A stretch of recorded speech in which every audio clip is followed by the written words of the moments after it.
Make in India अभियान के तहत में कानपुर के उद्यमी भी आगे बढ़ रहे हैं और आगे बढ़े और अभी तक सरकार के प्रयास से वे काफी ज्यादा संतुष्ट नजर आए।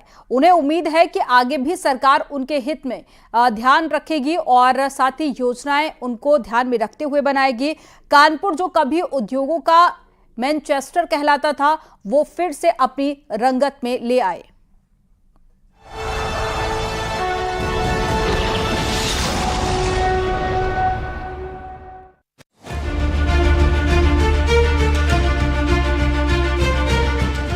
नमस्कार, स्वागत है आपका हमारे इस कार्यक्रम में। इस वक्त न्यूज 18 टीम आ पहुंची है कानपुर, औद्योगिक नगरी कानपुर। 2024 के चुनाव को लेकर यहां 13 मई को मतदान हो रहा और ऐसे में न्यूज 18 टीम है Kanpur industrial development cooperative estate में। यहां जितने लोग भी आपको कैमरा के फ्रेम में हैं, अलग अलग ट्रेड से, कुछ प्लास्टिक से हैं, कुछ लेदर से हैं, कुछ स्टील से हैं, अलग अलग ट्रेड से और कानपुर के प्रतिष्ठित प्रतिष्ठानों के उद्यमी हैं। और ऐसे में इनका क्या सोचना है इस चुनाव को लेकर, हम इसके चेयरमैन से बात करते हैं। सर, चुनाव सर पर है, कैसे चुनाव को देख रहे हैं, क्या जहन में चल रहा है आप लोगों?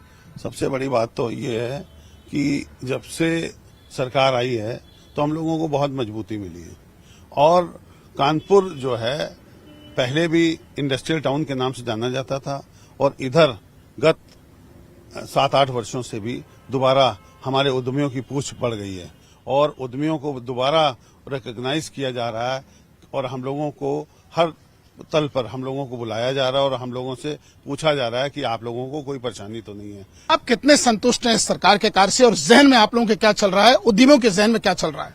हम इस सरकार को 10 में से 9 नंबर देंगे और अगर हमारी कोई जो भी चीज रह जाएगी वो हम चुनाव बाद जो है दोबारा इस सरकार से पूछेंगे, वो चीज हम लोग अपनी। सर, मैं आप तक आना चाहता हूं, आप किस ट्रेड से पहले बताइए और आपके जुड़े हुए कैसे लोग और कैसे इस चुनाव की उठापटक को देखी जाए? मैं ईंट उद्योग से हूं। हाँ। मैं इस 42-44 डिग्री सेल्सियस की धूप में मैं अपने कर्मचारियों के साथ खड़े होकर मैं काम कराता हूं।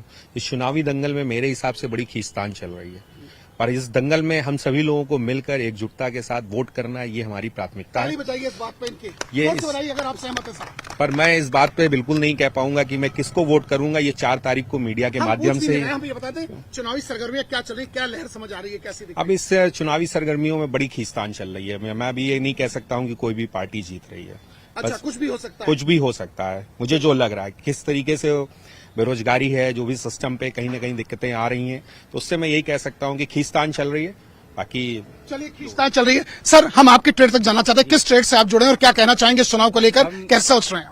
माइक्रो इरिगेशन सिस्टम के निर्माता है जो भारत में पहली बार flexible foldable woollen fabric pipe से बना है। ये किसानों को उत्पादकता बढ़ाता है, साथ में पानी की कमी होती है। जो हमारे यहाँ भारत में अनडिल्यूटेड लैंड है उसमें उत्पादकता आप कर सकते हैं।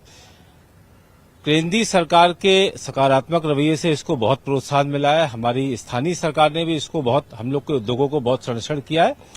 हम अपने आगे वाले चुनाव के लिए बहुत उत्साहित हैं और हम सभी लोग बहुत अपने चुनाव में क्या मुद्दे रहने वाले हैं, आपके जहन में क्या मुद्दे क्या हैं इस वक्त? हमारे यहाँ उत्तर प्रदेश में कैसे ज्यादा से ज्यादा औद्योगिकरण हो, जिससे उत्तर प्रदेश का नाम पूरे विश्व पटल में माननीय हमारे मुख्यमंत्री जी के नेतृत्व में आगे बढ़े, ये मुद्दा है। हम उनके सर, आप इधर आइए। सर, आप किस ट्रेड से जुड़े हैं, कैसे देख रहे हैं चुनाव में, क्या खींचातानी समझ आ रही है, क्या समीकरण दिख रहे हैं? प्लास्टिक ट्रेड से जुड़े हैं। खींचातानी तो नहीं, हम लोग तो यही सोचते हैं कि सब प्यार मोहब्बत से खींचातानी चुनावी खींचातानी। क्या सरगर्मियां समझें, क्या चर्चाएं चल रही हैं, उद्यमियों के दिमाग में क्या चर्चाएं? उद्यमी तो संतुष्ट है। मुद्दों की बात क्या मुद्दे हैं कानपुर मुख्य, कानपुर के क्या बर्निंग इश्यूज हैं इस वक्त और कितने संतुष्ट हैं आप कार्य से? सांसद जी के कार्य से संतुष्ट हैं। सांसद जी ने अपना काम बाखूबी किया, उसमें कोई दो राय नहीं। लेकिन जो हमारी बातें हैं, जो सांसद जी को आगे आने वाले समय में जो पहुंचानी चाहिए, वो अब उनके सामने रखेंगे। जो भी नया सांसद आता है, जो भी नया। सर, आप किस ट्रेड से हैं और क्या मुद्दे हैं जो आपके जहन में चल रहे हैं? मैं फ्लेक्सिबल पैकेजिंग का निर्माता हूं और जहन में मुद्दे ये चल रहे हैं कि नए उद्योगों के लिए कॉरिडोर बनाए जा रहे हैं, नई नई सुविधाएं दी जा रही हैं, लेकिन जो पहले से रोजगार उपलब्ध करा रहे हैं कानपुर में, तो लाखों लाख लोगों को एमएसएमई इंडस्ट्री रोजगार दे रही है, उनके लिए, उनके सपोर्ट के लिए या उनके इंफ्रास्ट्रक्चर के लिए कोई विशेष कार्य नहीं हो रहा है। आज की डेट में ये कहूंगा कि स्थायी सरकार सबसे पहले होनी चाहिए, स्ट्रांग गवर्नमेंट होनी चाहिए। When there is a strong government you have a strong policies. और हर बिजनेसमैन को क्या चाहिए कि सरलीकरण हो रूल्स में। हम लोग को जो है ईज ऑफ बिजनेस की अगर बात होती है तो पॉलिसीज ऐसी हों जो हम लोग को प्रमोट करती हों। हम लोग इंटरनेशनल कंपटीशन से दौर से निकल रहे हैं जहां पे आपको मालूम है कि अनस्टेबल पूरा इस समय वर्ल्ड है। मिडिल ईस्ट में वॉर हो रही है, उधर रशिया में वॉर हो रही है। इतने सारे हमारे बीच में हडल्स हैं। पर मुझे लगता है अभी क्योंकि गवर्नमेंट में इलेक्शन का दौर चल रहा है सो पॉलिसीज कोई अभी क्लियर नहीं है। We are going through a tough time. हम तो यही कहेंगे जो सरकार आए, मजबूत सरकार आए, बिजनेस को मजबूत करे और जब बिजनेस मजबूत होगा तो देश अपने आप मजबूत होगा। आप देख सकते हैं कि इन्होंने कितनी बढ़िया बात की कि जो भी सरकार आए मजबूत सरकार आए, क्योंकि यदि व्यापारी मजबूत होगा, व्यापार मजबूत होगा तो देश मजबूत होगा। ऐसे में चर्चाओं का कोई अंत नहीं, सबकी अपनी अपनी व्यूज हैं। अब परिणाम के दिन ही पता चलेगा कि कानपुर के उद्यमियों के जहन में क्या चल रहा था। जर्नलिस्ट संदीप नेगी के साथ अमित गंजू, न्यूज 18 कानपुर।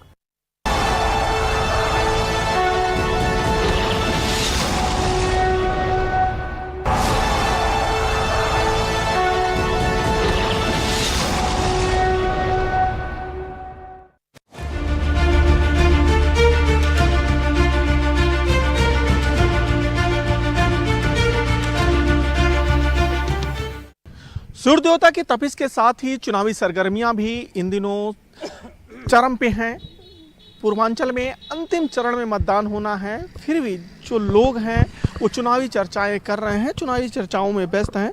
इस वक्त गोरखपुर की जनता हमारे साथ है और उनसे जानेंगे कि इस चुनाव में वो किस मुद्दे पे वोट देंगे, क्या रहेगी उनकी सोच, क्या मुद्दा रहेगा इस बार। मुद्दा सिर्फ विकास का है। गोरखपुर में सिर्फ विकास इतना योगी और मोदी इतना विकास किए हैं, बहुत ज़्यादा विकास हुआ है। इतना 60 साल में नहीं, उतना 10 साल के अंदर हुआ है दादा। हाँ हुआ है, कंप्लीट विकास हुआ है सर। वोट किस पे जाएगा? कमल पर जाएगा, विकास के नाम पर जाएगा। विकास ये रहेगा कि इस बार जैसे बेरोजगारी भी विपक्ष उठा रहा है कि बेरोजगारी बहुत है, वो भी एक मुद्दा बनेगा। मैं आपको बताना चाहता हूँ कि कई तरह के मुद्दे हैं, केवल विकास ही नहीं मुद्दा है। आप पिछली सरकारों में और आज की सरकारों में तुलना करिए, सबसे बड़ा मुद्दा है कानून व्यवस्था का। आम आदमी उससे पीड़ित रहता था। जन जन का विकास, कोई व्यक्ति हो, आप थाने, चौकी, प्रशासनिक कार्यालय कहीं जाइए, उनकी सुनवाई हो रही है। गुंडे माफिया थर थर कांप रहे हैं। ठीक है, लेकिन बेरोजगारी रहेगा कि नहीं मुद्दा? बेरोजगारी मुद्दा है, हम उसको इग्नोर नहीं कर रहे हैं, लेकिन जितनी योजनाएं ला करके देख रहे हैं गोरखपुर में लोकसभा के अंतर्गत महाराज जी ने चीनी मिल, आप गीडा में चले जाइए, तरह तरह के विकास का मुद्दा रहेगा। बेरोजगारी मुद्दा रहेगी। मुद्दा विपक्ष का कोई मुद्दा नहीं है, सब पूरा कर रहे हैं। योगी मोदी जी सब पूरा कर दे रहे हैं, कोई मुद्दा ही नहीं है। गोरखपुर में कोई मुद्दे नहीं है, कोई मुद्दा नहीं है। योगी मोदी जी, कोई मुद्दा है ही नहीं। नहीं, कोई मुद्दा नहीं है। योगी मोदी के नाम पे वोट मिलेगा गोरखपुर में। कुछ काम हुआ है? काम हुआ है। विपक्ष कह रहा है कुछ काम ही नहीं हुआ। नहीं, काम हुआ है। सही कह रहे हैं जी, बिल्कुल सही कह रहे हैं। गोरखपुर में तो पूरा एकदम मोदीमय, योगीमय है। जो है पूरा रोड देख लीजिए, नाली देख लीजिए। गोरखपुर में एम्स है, गोरखपुर में फर्टिलाइजर बन गया और गोरखपुर में नौका विहार बन गया। गोरखपुर में चिड़ियाघर, लाखों लोग आ रहे हैं यहाँ पे पर्यटक के रूप में, जो है यहाँ पे देख रहे हैं। जो है हजारों की भीड़ रोज नौकायन पे, जो है 10-20 हजार लोगों की भीड़ है। सही बदल गई है, बिल्कुल बदल गई है। आप तो यहाँ के जाने माने पत्रकार हैं और सब चीज़ देख रहे हैं। मुद्दा कोई बचा ही नहीं है कि विपक्ष कोई मुद्दा ले पाए। सही जी, कोई मुद्दा नहीं है। काजल तो कह रही है कि बहुत टफ लड़ाई दे रहे हैं, ग्रामीण क्षेत्रों में विकास नहीं हुआ है। ऐसी कोई बातें नहीं है। खत्म है सब कुछ नहीं, सब हवा में तीर मार रही हैं लोग। विकास इतना हुआ है कि हमारे गांव में रोड नहीं था, आज हमारे गांव में चले जाएंगे तो केवल सीसी रोड ही मिलेगा।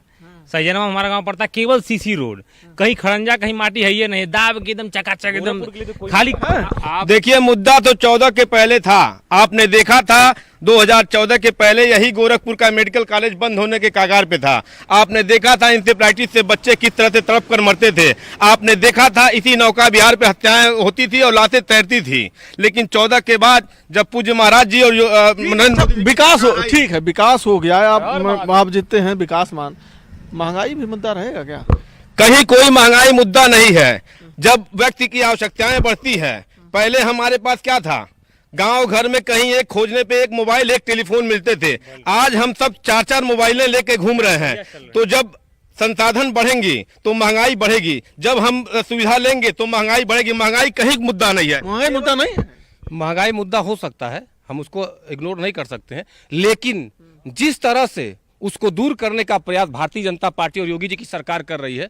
आप सौभाग्य योजना ले लीजिए, उज्ज्वला योजना ले लीजिए, आयुष्मान योजना के अंतर्गत योजना काम हो रही है। अच्छा बताइए, जैसे एक आम आदमी जो है वो महंगाई से पीड़ित है कि नहीं?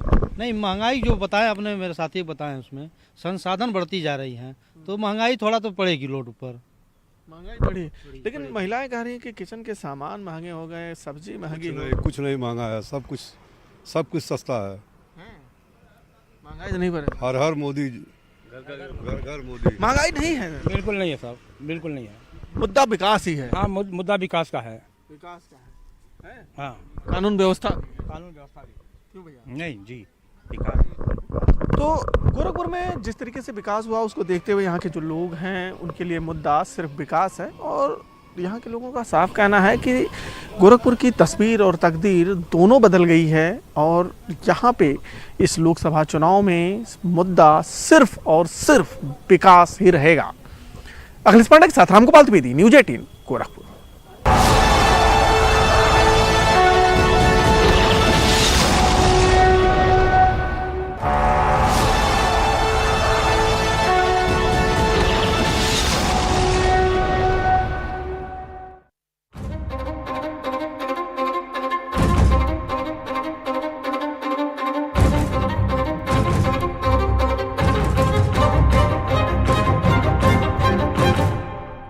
ऊपर आग उगलता सूरज और नीचे तपती जमीन लोगों को काफी परेशान कर रही है।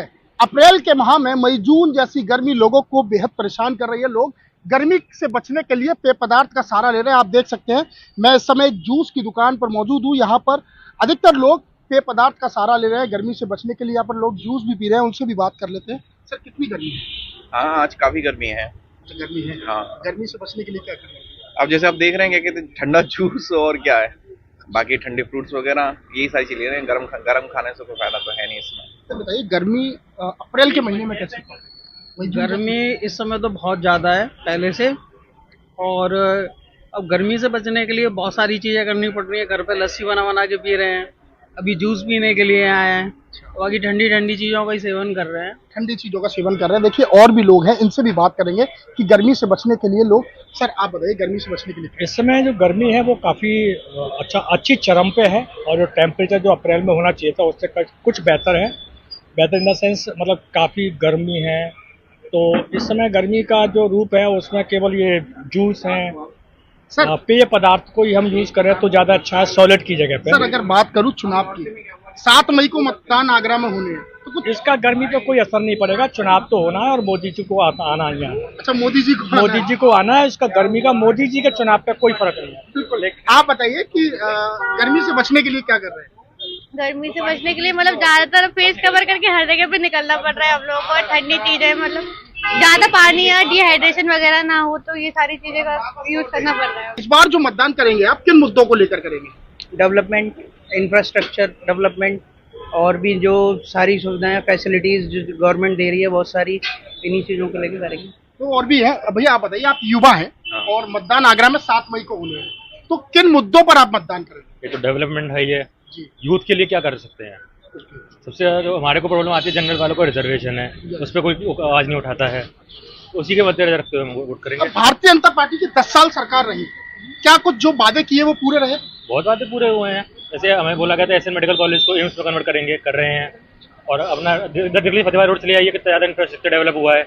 मेट्रो बन गई है आपकी, आगरा में बहुत ज्यादा डेवलपमेंट है। जी आप मतदान करें, गर्मी भी है और चुनावी सरगर्मी भी है, तो किन मुद्दों को लेकर मतदान करेंगे? राम मंदिर है, देश की सिक्योरिटी है, आपका बेकर सीए है, एनआरसी है, इन सब पे मतदान होगा। तो जो मौजूदा सरकार ने 10 साल में जो बात कही, क्या वो वादे पूरे किए? काफी कष्ट तो किए, मतलब हर काम तो कर नहीं सकता कोई भी, जितने मैक्सिमम काम किया है उन्होंने, उनको वोट मिलेंगे। आगरा में तीसरे चरण यानी कि 7 मई को मतदान हो रहे हैं और लोग 7 मई को मतदान करने के लिए लोग कह रहे हैं कि पहले जलपान बाद में करेंगे, मतदान पहले करेंगे। शिव कुमार, न्यूज़ 18 आगरा।